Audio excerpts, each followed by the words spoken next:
अनुच्छेद 13 में क्या बात कही गई है?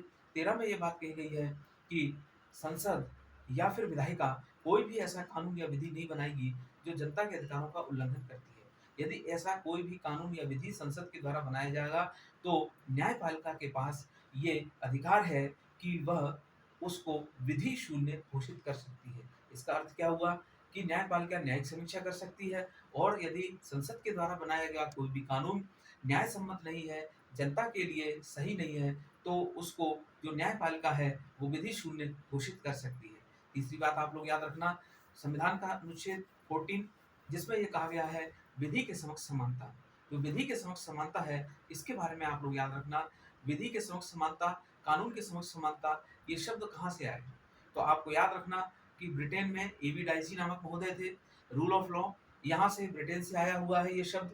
और कानून के समक्ष जो समानता है, इसका अर्थ क्या होता है? इसका अर्थ जो है 2 प्रकार से निकलता है।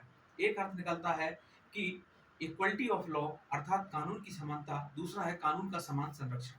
ठीक है? कानून का जो समान संरक्षण है, वो अमेरिका से आया है और आपको याद रखना है कि जो कानून का शासन है, विधि का शासन है, ये कानून का शासन, विधि का शासन जो है, ये क्या शब्द इंगित करता है या फिर ये क्या शब्द जो है परिलक्षित करता है, इन सारे शब्दों के लिए हम लोगों को थोड़ा-सा विस्तार से समझना पड़ेगा।